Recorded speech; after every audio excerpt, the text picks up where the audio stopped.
Name them one by one. Count your many blessings, see what God hath done.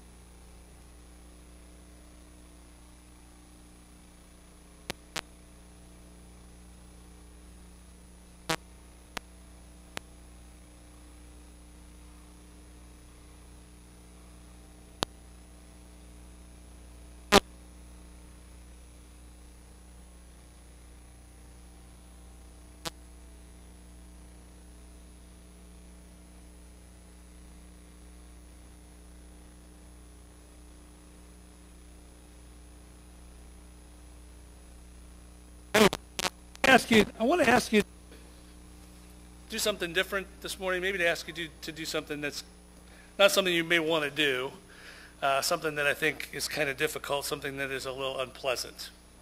I want to ask you to think back to a time in your life or a place in your life when you felt burdened. A time in your life, a place in your life when you felt overwhelmed. Probably most of us have something like that in our past. I want to ask you to go there. It's probably not a place you want to go or like to go very often. Unfortunately, some of you probably this morning would say, well, I'm there now, and that's a part of life. But I want to ask you to go there today, because one of the things we're going to do this morning really is we're going to meet Jesus in a place like that today. We're going to meet Jesus in a place where that is what he's experiencing. And so to start to get our minds sort of in that frame, where we can start to try to relate to him and experience a little bit of what he is experiencing, I think might be helpful.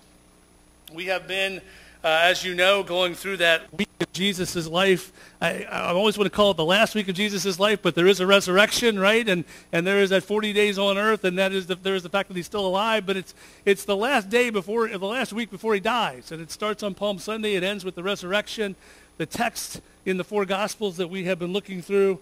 Last week we spent our last week in the upper room, and we spent some time in John chapter 17, which is the longest recorded prayer that we have from Jesus' lips.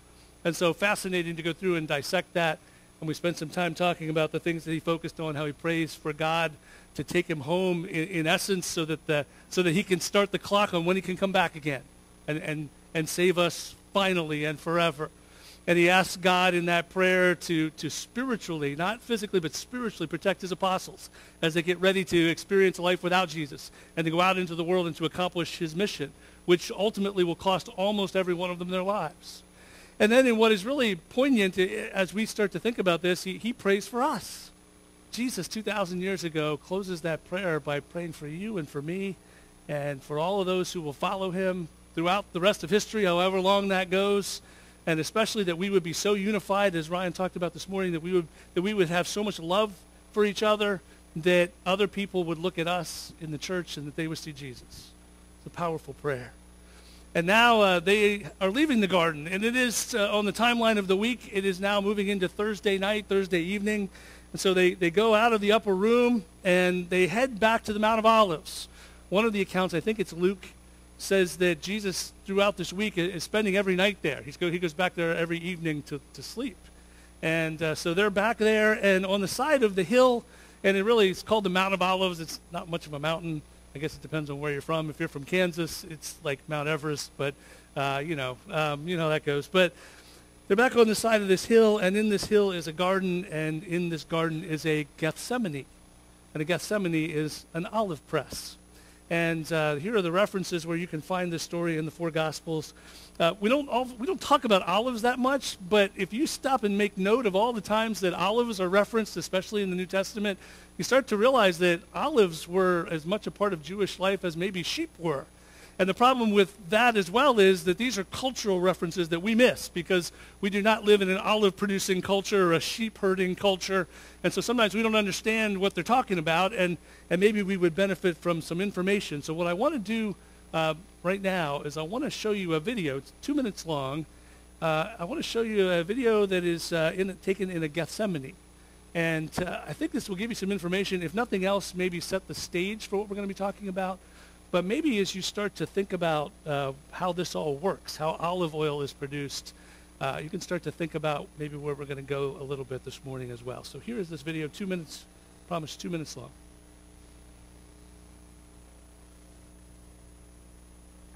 Hello, my name is Majd and I'm one of the guides at Nazareth Village. We are standing in our fully functioning replica of a first century olive press.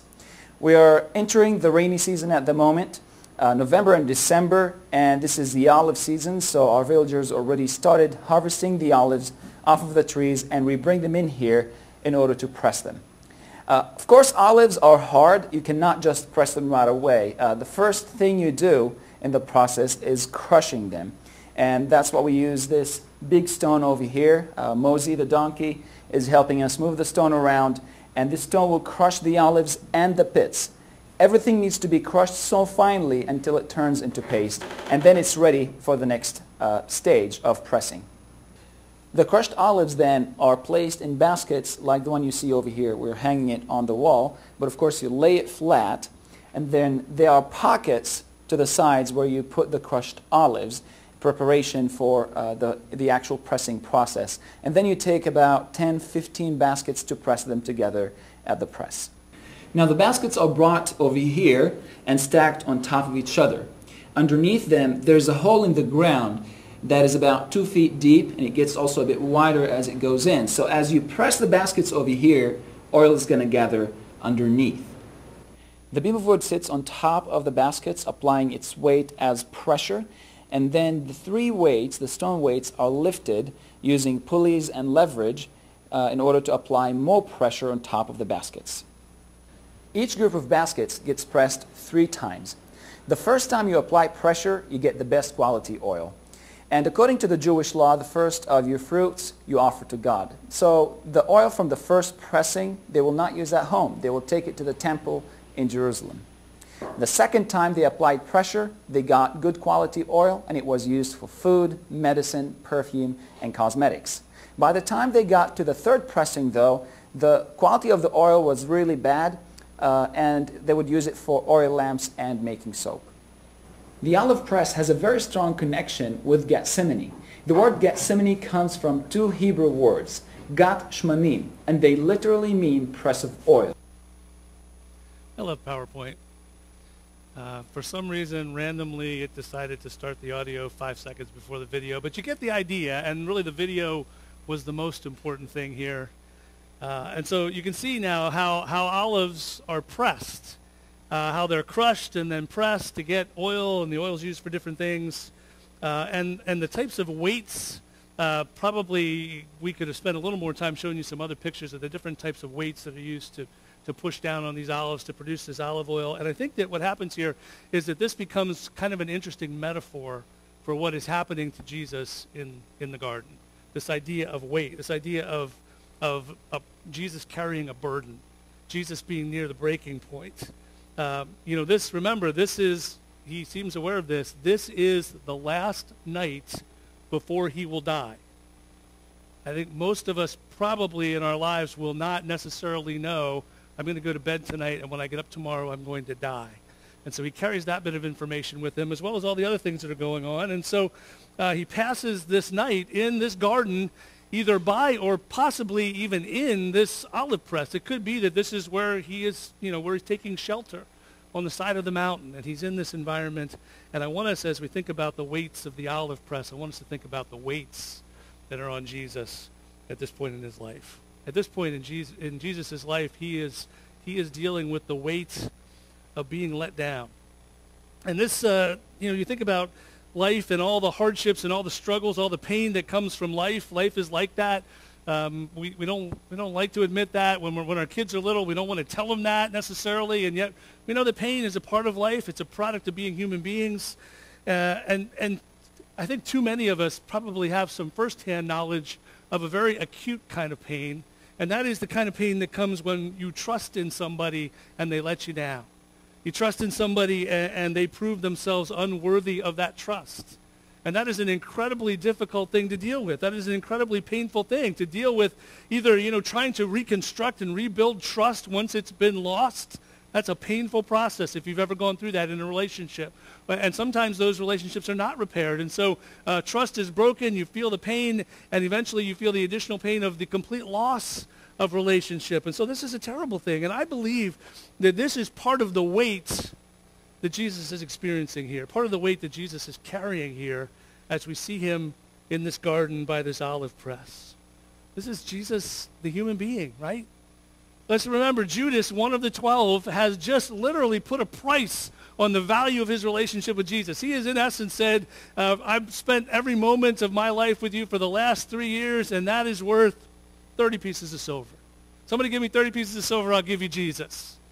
I mean, I don't know. I tried to figure out a comparison of whether 30 pieces of silver would actually be a lot of money for somebody in Judas' situation. I got to tell you, I'm not sure. Some people argue that, well, that's a year's wages. That's a lot of money. Some people are like, oh, that's just a couple of days. I don't know. What I know is that when you put financial value on somebody, on your relationship with somebody, that's cold, right? I mean, that's just brutal to think that anybody could ever do that. It hurts. And so Jesus is going through that kind of pain. I don't think just because we knew it was going to happen, just because he knew that Satan was going to get somebody and that prophecy was going to be fulfilled, I don't think it made it any easier to you. And so he has the weight of that relationship. And there's also the weight of the relationship of being let down by the other apostles. It hasn't happened yet, but he has already prophesied to Peter, Peter, in a little while the going is going to get tough and you're going to get going. And Peter does. And all the other apostles follow along except John, probably. John manages to hang around. And so, thankfully it's not forever that this happens, but that's an incredible thing to deal with. And I think that this weight is one of the things that prompts Jesus actually to tell them more than once, depending on which gospel you're reading. He says, pray that you don't fall into temptation. Pray that you're not going to do what you feel like you want to do. Your body's going to tell you to run. Satan's going to tell you to run. He doesn't want you to stay around here. And I'm telling you, pray to God for the strength to not run. Pray that you won't give in to the temptation to do that thing that you feel like doing. Don't do this to yourselves because if you run, you may never get over that guilt. And by the way, don't do it to me because I'm your friend as well as your Messiah. And so the weight of being let down. It's interesting, though, even before they all run away, I think Jesus is also dealing with or carrying another weight, and it's the weight of isolation. And maybe for you, this is one that is personal. I think a lot of us can relate to that feeling of being alone. Maybe not every day or all the time, but at times in our lives and seasons in our lives, that notion that sometimes you can even be in a crowded room and there can be 100 people around you. Maybe they're even talking to you and interacting with you, and you still feel like you're the only one in the room. I think a lot of us know that feeling and have experienced that.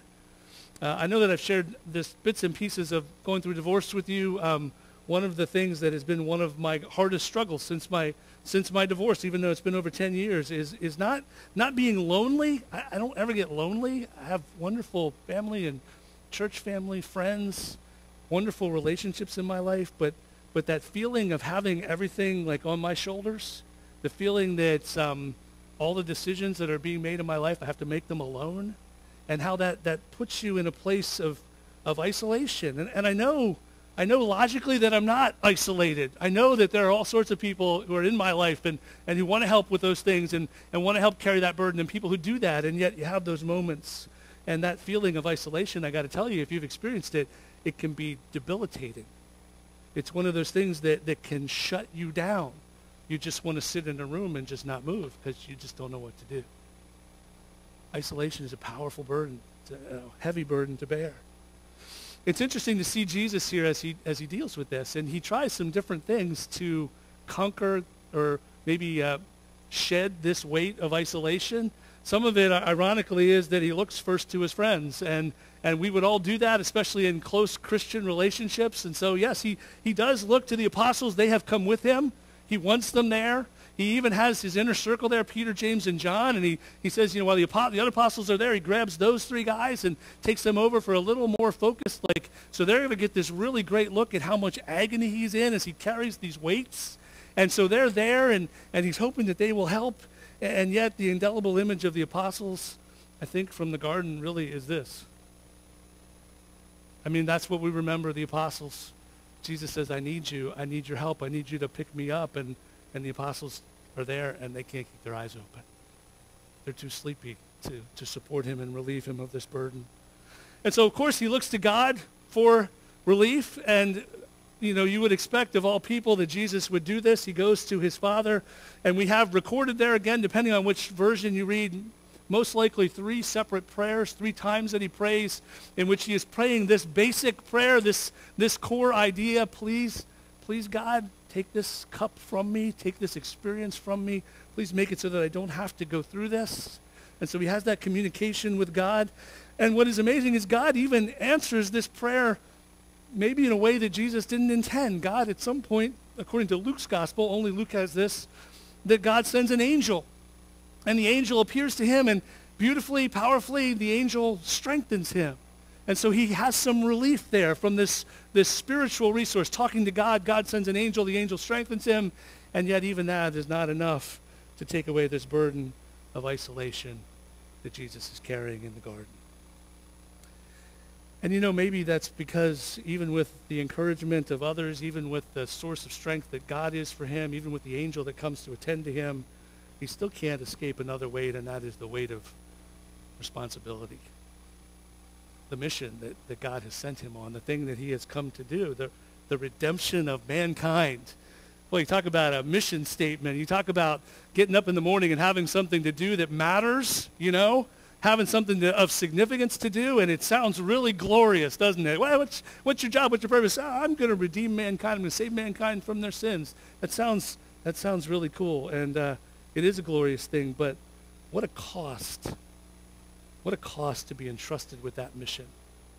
What an incredible weight it would be to feel responsible for that, and really to be the only one responsible for that.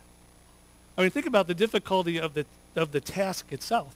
Remember, again, we experience Jesus in the garden as much as anywhere else. We experience Jesus as a human being. And we have to keep that in mind. We have to remember what he is experiencing as a real person like you and me.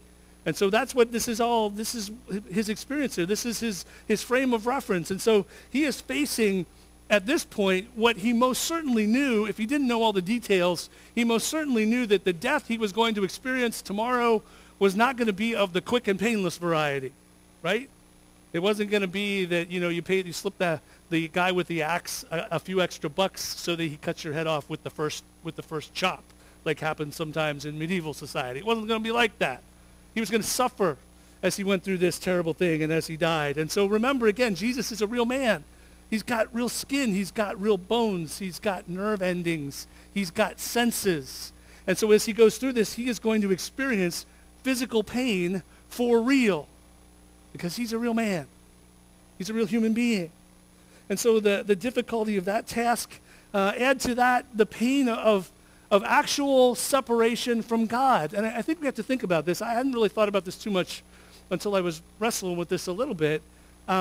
Jesus is the Son of God, has always existed. He comes to earth as Jesus, the man Jesus. But if you think about eternity and the fact that the Son of God is God, and God, in all of Father, Son, and Spirit, has always been. And so eternity, in eternity, Father and Son have really never been separated, have they? I can't see any place in the Word of God where Father and Son are not at least able to communicate, where they're not at least able to still be in each other's lives. This was very real for Jesus, very real for the Son of God. That even though he became a human being, he was still connected to God. But you know what? The next day he's going to experience, for the first time ever, when he dies physically, he's going to be cut off from God. He's going to go in that tomb and he's going to be dead. And there's not going to be any talk. There's not going to be any encouragement. He's not going to be communicating to God, help me, strengthen me. It's not going to be able to do it. And what an incredible thing that would be for that first time, for that communication to be cut off. I don't believe the Son of God has ever experienced this. And that he is about to experience it. And if that isn't enough, then of course there is the reality of something we just can't possibly comprehend. The reality that what he is asked to be doing here, the responsibility that he is being given, is to take on the cumulative sins of all the human beings who have ever lived and who are living there currently and who would ever live in the future. To take that on as a burden, to take that on as a weight, and to put it on his shoulders and his shoulders alone, because he is the one and only possible perfect atoning sacrifice. That's an amazing responsibility.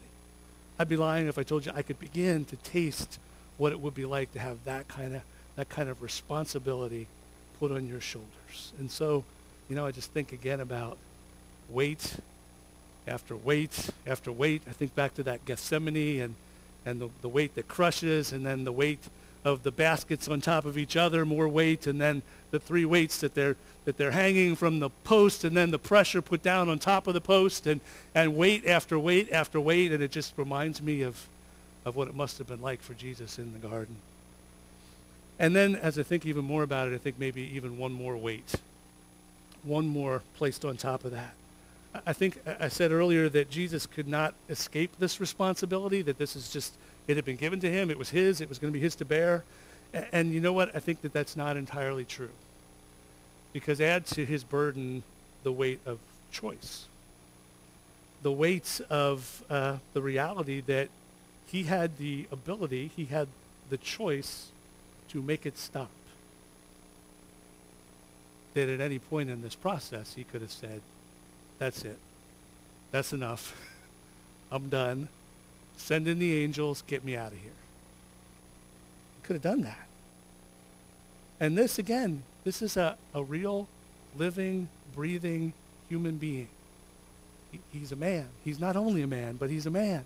And one of the things that we're told by the Hebrew writer about this man is that whatever temptation you've been through, Jesus has been through. And so presumably as Jesus deals with the weight of this choice, there is temptation there. There is temptation not to stick around. There's temptation to not have to go through this. There is temptation to go and do for himself instead of fulfilling his mission, which was to go empty himself for us. Incredible. And yet, ever conscious of his mission, he realizes and acknowledges that he is the only one who can accomplish it. How would you breathe under all that weight? How could you expand your lungs enough to catch your breath with all that stuff piled on top of you? I just can't imagine.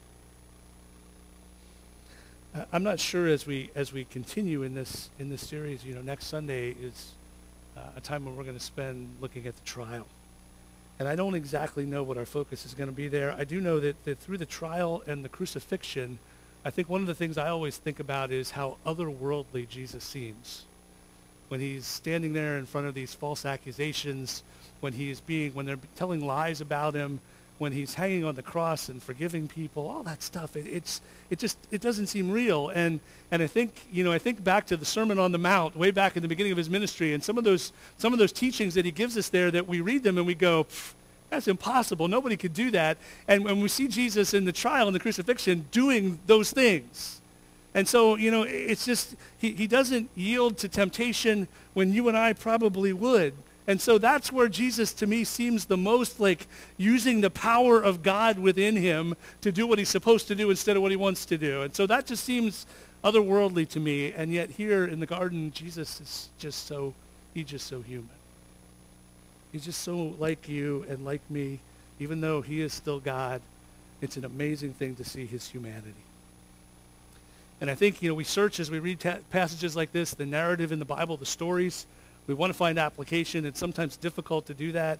I think there's some things here that you might want to talk about, and perhaps we might look at words in this story about being there for people in times of their greatest need. Perhaps we might be motivated by what Jesus does to realize how isolated some people can be and how God wants us to relieve isolation in people. I think that's, that's a good thing to talk about. And certainly there are blessings for us as we contemplate the reality of God answering prayer and of God being involved in our lives, the presence of God in our lives. If we have a relationship with him, that even when everybody else abandons us, we still have God. That stuff it's all beautiful. But I keep coming back to Jesus' mission. I keep coming back to this notion that he is here saving us from our sin. And how important it was to God, and how important it was to the Son of God, and how important it must still be to them today to save us from our sin. And not only that, but the incredible cost that they were willing to pay to fulfill that mission. And not only that, but how much they must love us for Jesus to pick up all that weight and to carry it all the way to the end. Let's stand together and sing praises to God.